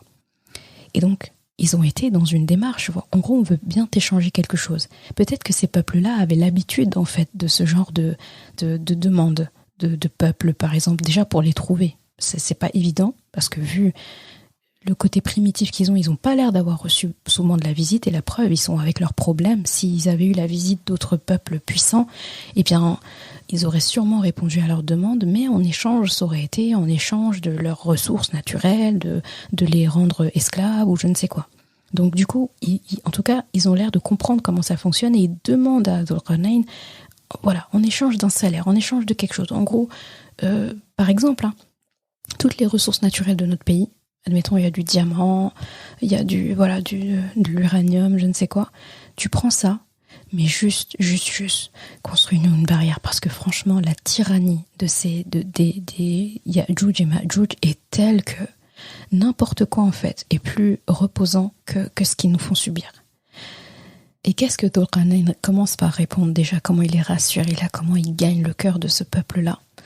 Il aurait pu faire comme beaucoup de superpuissances, déjà puissants, mais qui veulent encore l'être encore plus, déjà riches, mais qui veulent l'être encore plus, et qui arrivent finalement à être riches, mais à être en même temps hyper endettés, parce que justement, il perpétue comme ça le mal, la corruption, le pillage, etc. Et donc, Dhul Qarnayn, qu'est-ce qu'il dit? Il dit ce que mon Rabb m'a gardé et m'a réservé vaut mieux que vos dons. D'accord? Il dit vaut mieux. Il précise pas que vos dons. C'est que vos dons, c'est la traduction qu'il le donne entre parenthèses. Comme pour dire, j'ai tout ce qu'il faut auprès d'Allah. Ne vous inquiétez pas. Gardez ce que vous avez. T'as vu, il mentionne même pas ça. Et ce qui est beau, c'est qu'après, il leur répond par rapport à ce qu'il va leur faire. Et là, j'aime beaucoup pas ce qu'il dit. Aidez-moi donc avec votre force. Je construirai une muraille, un grand rempart entre vous et eux. Et là, il continue en disant, donc je te laisse vraiment lire toute la page, c'est magnifique son récit. Il dit, apportez-moi des blocs de fer. Puis lorsqu'il eut comblé l'espace entre les deux montagnes, parce qu'il vivait entre deux montagnes, eh bien, il dit, soufflez. D'accord? Donc soufflez sur le fer. Puis lorsqu'il le fer est devenu très chaud, donc comme une fournaise, il dit, apportez-moi du cuivre fondu, que je le déverse dessus. Et c'est dit, ainsi, ils ne purent guère escalader, donc Ya'juj et Ma'juj, ni l'ébrécher non plus. Donc c'était du solide comme un roc. Et en même temps, on peut comprendre, Dhul Qarnayn était doté des grandes capacités de guerre, de construction, d'ingénierie, il avait ces compétences-là, c'était facile pour lui. Et c'est très beau parce que il aurait pu construire la chose sans leur aide. Il met en place les choses, il apporte ses propres ressources, etc. Mais la première phrase qu'il a dit après « Je n'ai pas besoin de votre salaire, ce que j'ai auprès d'Allah me suffit largement. Allah a mieux pour moi que ce que vous pouvez me donner. » Eh bien, il commence par « Aidez-moi avec votre force. » Et là, ce constat, cette parole qu'il fait, elle est capitale. C'est très beau. Là, si tu remarques, il les valorise en leur disant, vous avez des compétences, vous avez des choses, apportez-les-moi, aidez-moi, montrez-moi comment vous faites d'habitude et tout, et moi, en gros, je vais compléter. Je vais vous prêter main forte parce que vous en avez besoin. Peut-être que vous êtes moins nombreux, peut-être que vous n'avez pas confiance justement en vos capacités, peut-être que vous êtes affaiblis, le moral aussi en prend un coup. Là, nous, on va vous prêter main forte, mais à condition que vous aussi, vous nous aidiez. Montrez-nous, parce que c'est votre pays, c'est vos réalités, c'est vos outils, c'est vos matières premières. C'est vous qui pouvez nous apporter et nous montrer en fait ce qui est plutôt solide ici, où est-ce qu'on va trouver la terre pour faire ça, etc. Ils les valorisent. Donc eux, finalement, on les voit comme un peuple un peu arriéré, incivilisé, on comprend même pas leur langue. Ils demandent des choses basiques comme faire une barrière. Attends, on a envie de leur dire, mais tu sais pas construire une barrière? Tu sais pas construire une barrière? Non. Dhul Qarnayn ne les a pas jugés sur ça. Et il a fait mieux que ça. Il a dit votre force, aidez-moi avec votre force, alors que c'est lui la force qui arrive. Donc c'est une manière de valoriser ce peuple-là. Vous avez ce que vous avez, moi je vais apporter en plus. Et on va s'aider ensemble et je vais vous montrer.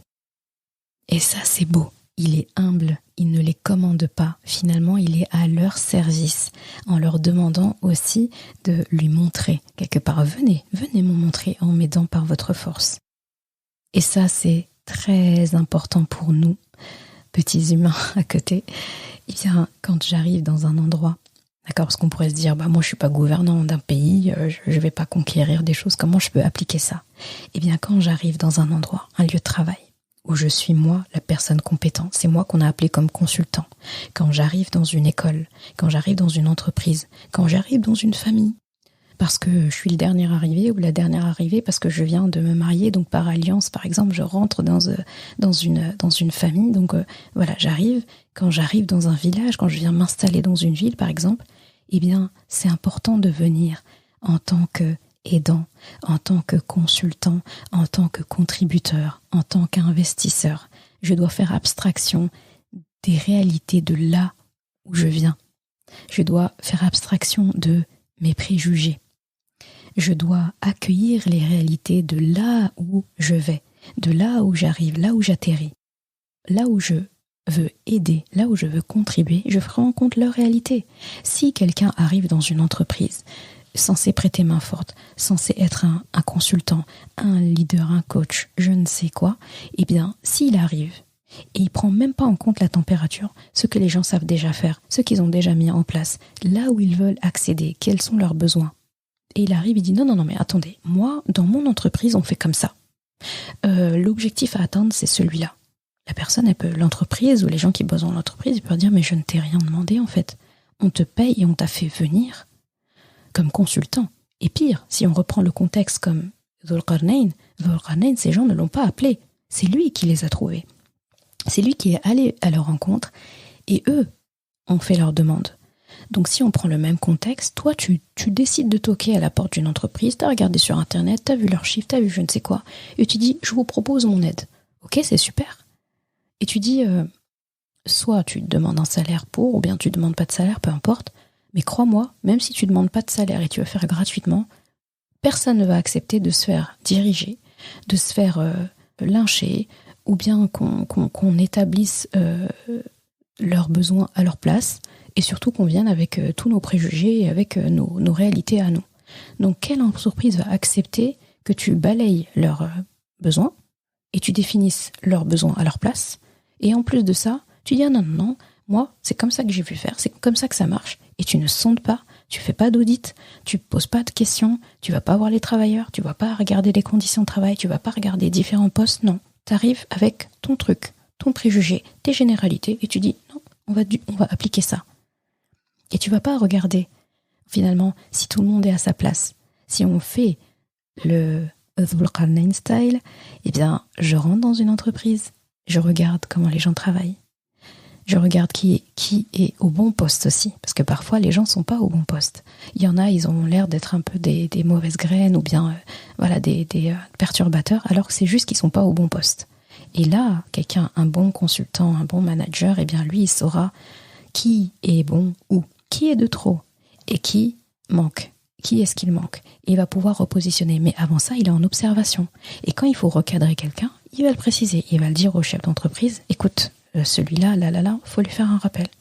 Ça, il faut le recadrer. Ça, il faut le remettre. Si vous voulez vraiment être dans la croissance, il faut que vous remettiez ça et ça. Mais j'ai fait ça sur la base des réalités de l'entreprise, pas chez mon entreprise. Ah, mais dans mon entreprise, à chaque fois, par exemple, qu'il y a une femme, il y a des problèmes. Dans mon entreprise, chaque fois qu'il y a un homme de telle origine, il y a des soucis. Alors j'arrive dans la nouvelle entreprise, c'est pas la mienne, je connais pas les réalités, et je vois un homme comme ça qui est telle origine, et là tout de suite je vais lui coller l'étiquette et je vais lui appliquer un traitement que j'appliquais là-bas. Ou je vais voir une femme, je vais dire oh là là, ça c'est des problèmes. Elle va partir en congé mat, elle va faire ci, elle va faire ça, elle va faire ça, elle va faire ça, ça va être compliqué. Je bloque tout de suite, je la mets en quarantaine, ou bien je fais ça, ou bien. Je use de combine, mais parce que je suis partie avec les réalités de là où je venais. Et c'était des fois même pas des bonnes réalités. Et j'arrive, je l'impose ici. Et on m'avait rien demandé. Voilà. Voilà la différence entre le Dhul Qarnayn style et ce qu'on a l'habitude de voir.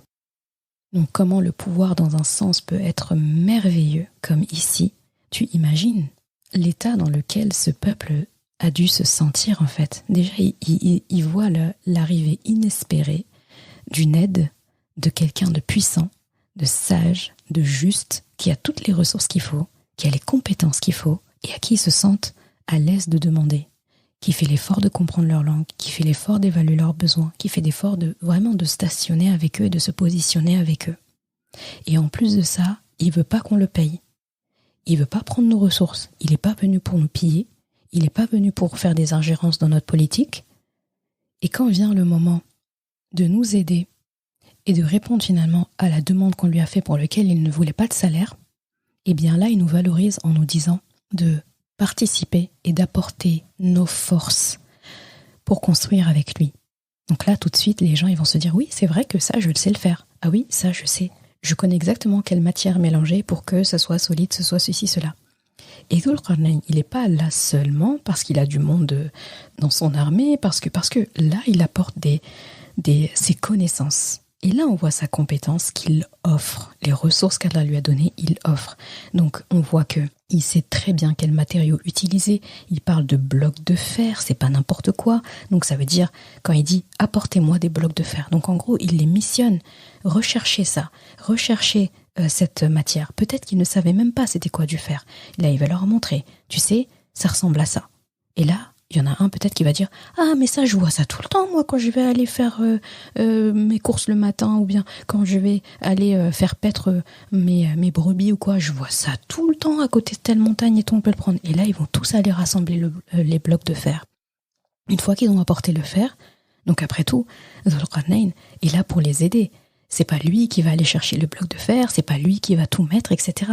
Parce que là, il est dans un objectif pédagogique. Je leur apprends la matière, je leur apprends où la trouver, et je leur apprends comment l'utiliser. D'accord ? Donc ils apportent le fer, il leur apprend comment le manier, comment le chauffer. Une fois que c'est bien chaud, qu'est-ce qu'on en fait ? Comment le couler ? À quelle quantité ? Comment le laisser refroidir ? Etc.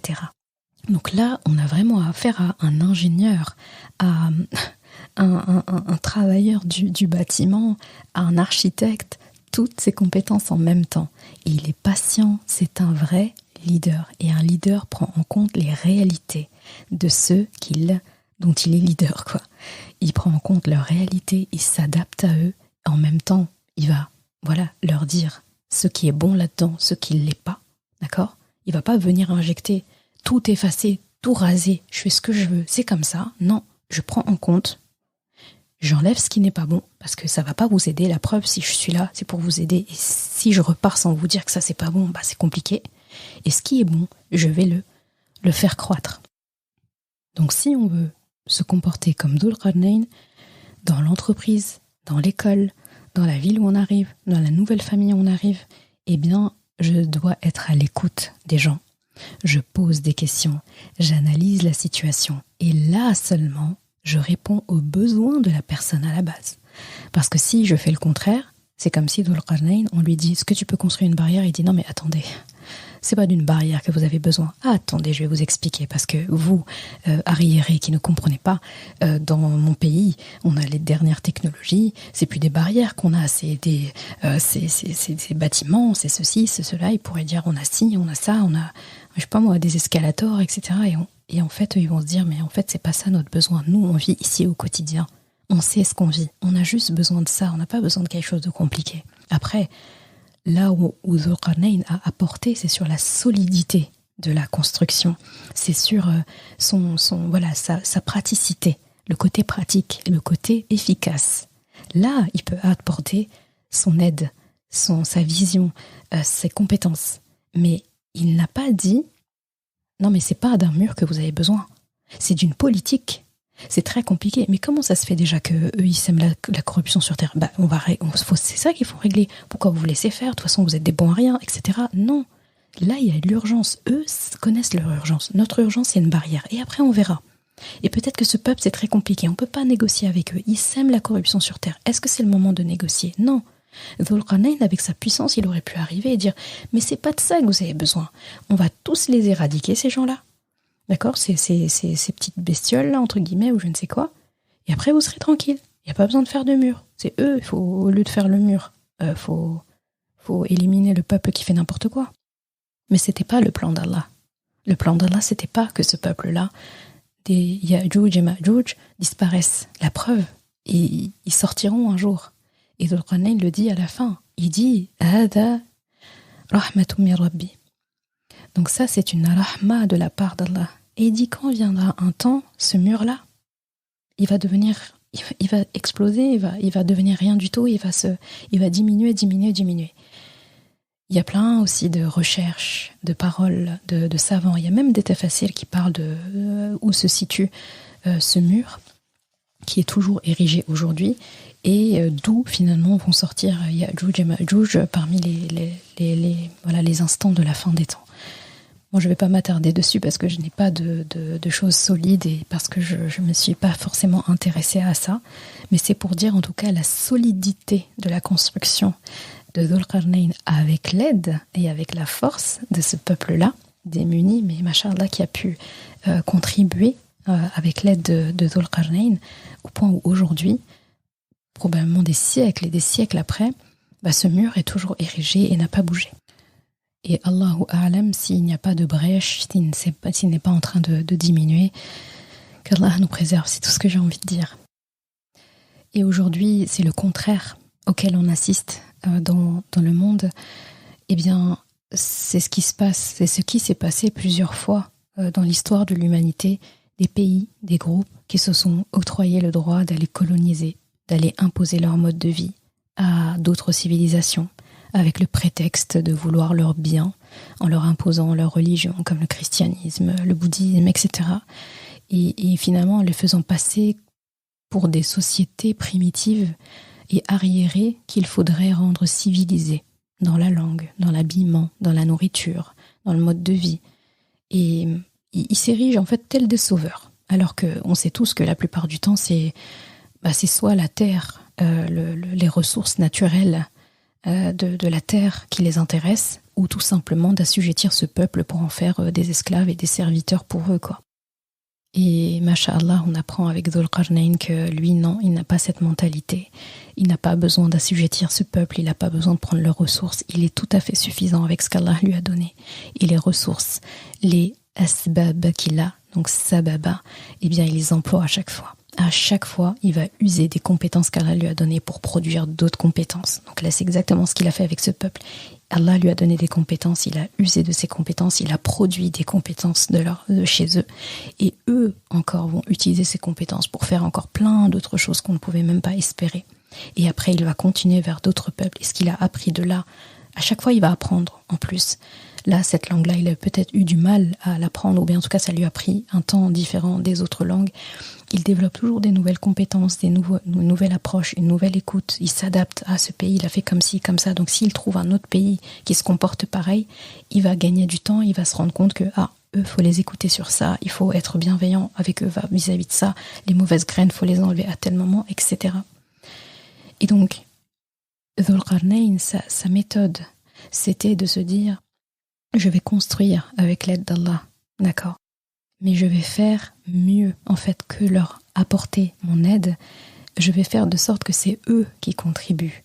Je vais faire de sorte que ce qu'ils font, ce sera made in votre pays, quoi. C'est comme si au lieu, je vais pas faire made in China, je vais pas faire made in je sais pas quoi, je vais pas imposer en fait ma fabrique, ma compétence, mon pays, moi.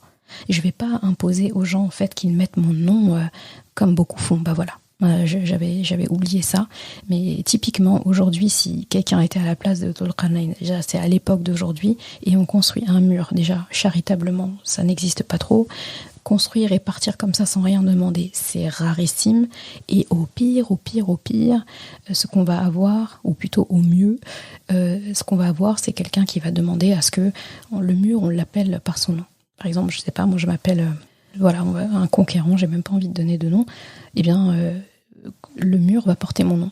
Et jusqu'à la fin des temps, tout le monde saura que c'est moi qui ai construit ce nom, et on va ériger ce bâtiment, ce mur, cette muraille, c'est mon nom. Dhul Qarnayn, même ça, il n'en voulait pas. Même ça, il n'en voulait pas. C'était un nomade sur terre. Et vraiment, il parcourait la terre d'Allah à la recherche de qui il pourrait aider à se rapprocher d'Allah subhanahu wa ta'ala.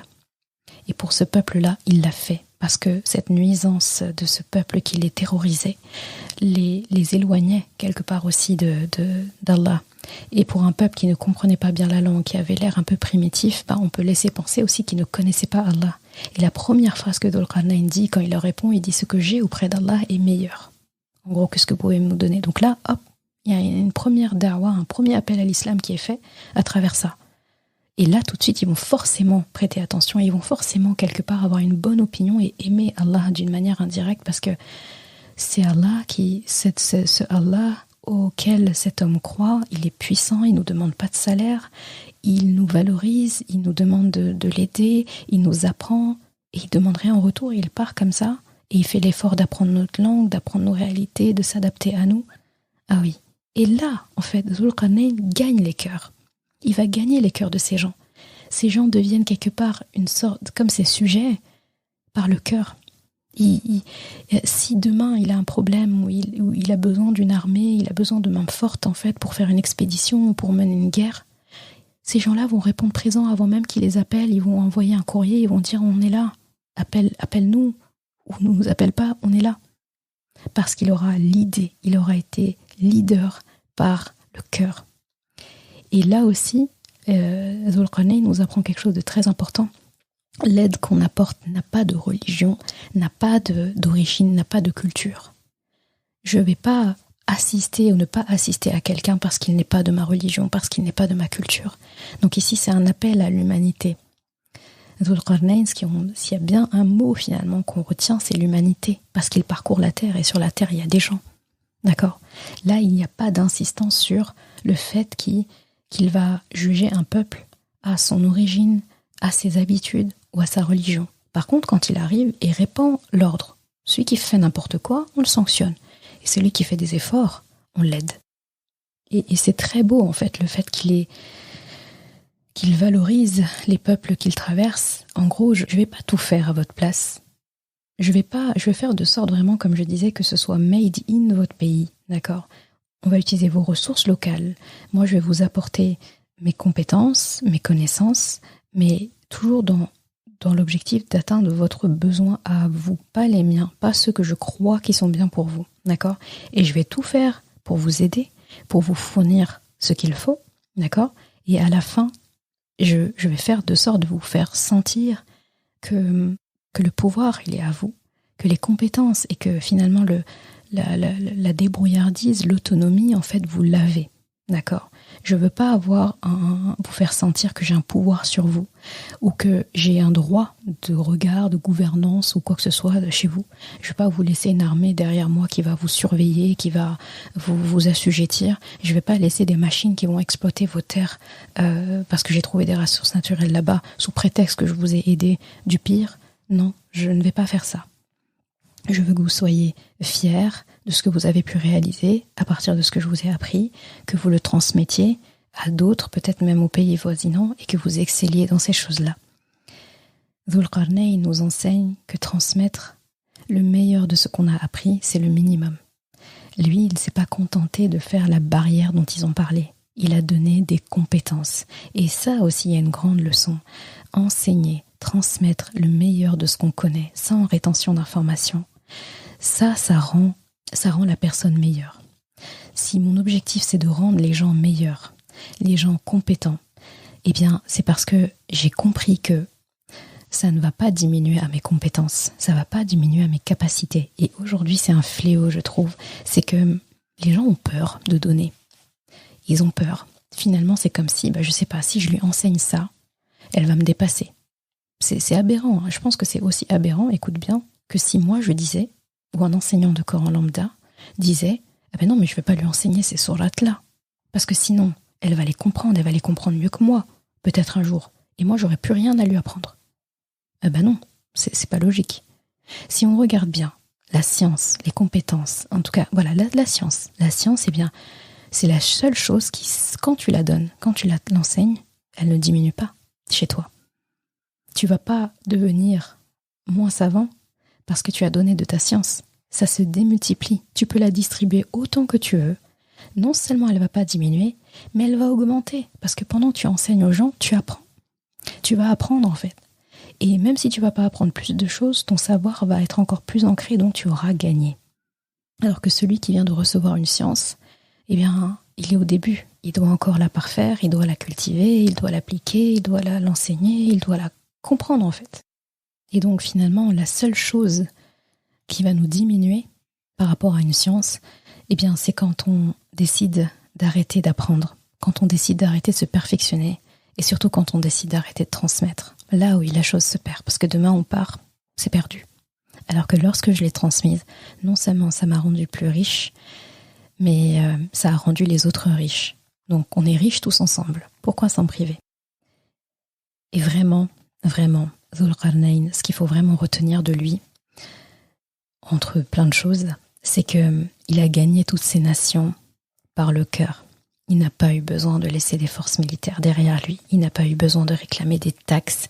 Il n'a pas eu besoin en fait de demander quelque chose en retour. Il n'a pas eu besoin de terroriser ni d'asseoir son autorité. D'ailleurs, à aucun moment on l'entend dire à ces peuples-là « Je suis puissant, je suis un tel, j'ai conquis ci, ça et ça, j'ai tant de compétences. » Non. La seule chose dont il va parler quand il parle de lui, c'est « J'ai meilleur auprès d'Allah que ce que vous pouvez me donner. » Même là, il n'est pas rentré dans les détails. Sa simple présence, lui et tous ceux qui l'entourent, suffisent. Sa bienveillance suffit. sa justice, même quand il sanctionne, suffit. Et son travail, parce qu'il met la main à la pâte quand il dit « apportez-moi, donnez-moi, chauffez ça, allez chercher, assemblez », eh bien on voit que c'est quelqu'un qui a retroussé ses manches déjà et qui est en train d'agir. C'est-à-dire il a retroussé ses manches, il est vraiment en plein dedans, il a mis vraiment les mains à la pâte comme on dit, et il participe avec le peuple. Et on parle d'un grand gouverneur.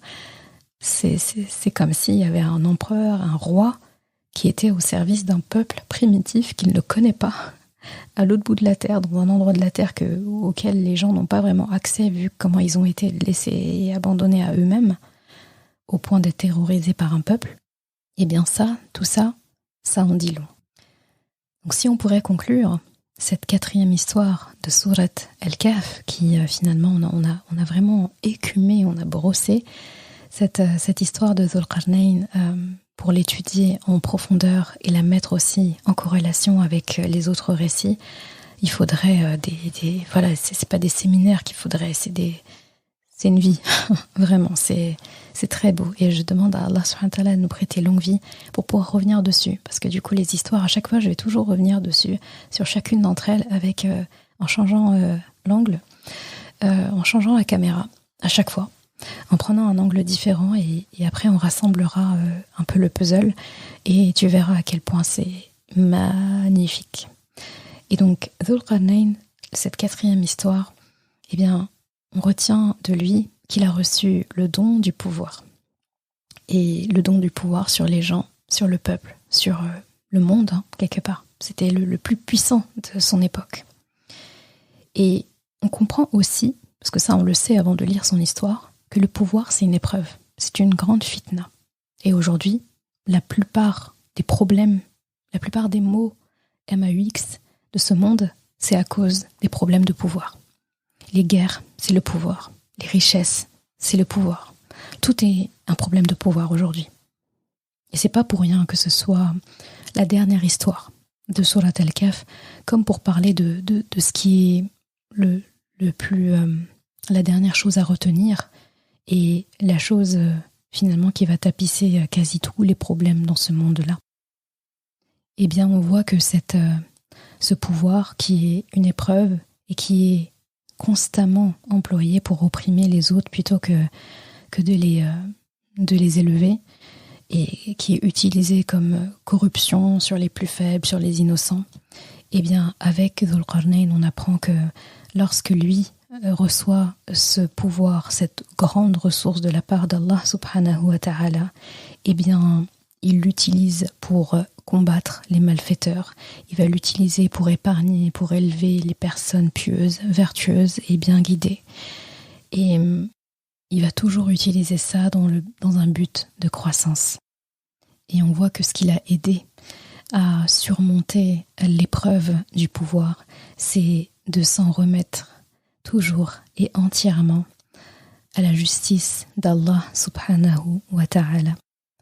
On demande à Allah subhanahu wa ta'ala d'avoir le Dhul Qarnayn style dans notre quotidien, dans nos interactions avec les gens, qui que ça puisse être en fait, grand, petit, quelle que soit la culture, quelle que soit la religion, quelle que soit les habitudes, quelle que soit la position géographique, quels que soient les us et coutumes, que l'on soit toujours des gens justes, que l'on voit toujours les autres comme nos prochains, qu'on ait toujours cette envie d'utiliser nos ressources, ce qu'Allah nous a donné de précieux, de compétents chez nous, et nous avons tous des ressources compétentes chez nous, des ressources précieuses, des ressources pour lesquelles nos proches, notre entourage nous reconnaît, et bien qu'Allah fasse que nous les mettions au service de l'humanité, au service des gens, et surtout au service de la voie d'Allah subhanahu wa ta'ala, et que nous retrouvions notre chemin vers notre paradis, notre maison, à travers cette bonne action. Merci d'avoir écouté cet épisode. Et comme toujours, si ce podcast t'a apporté du bien, alors une chose à faire, t'abonner pour ne rien rater. Et si il te semble pouvoir être utile à d'autres personnes, sens-toi libre de le partager et même de laisser un commentaire et la note de ton choix sur ta plateforme d'écoute préférée. Ce sera une belle manière de me faire savoir que ce podcast doit continuer et être écouté par le plus grand nombre. Je confie à Allah subhanahu wa ta'ala le soin de préserver ta foi, ton honneur et ton cœur. Je te laisse à présent passer un bon moment avec ton Coran et je te dis à vendredi prochain pour un nouvel épisode. Assalamu alaikum wa rahmatullah.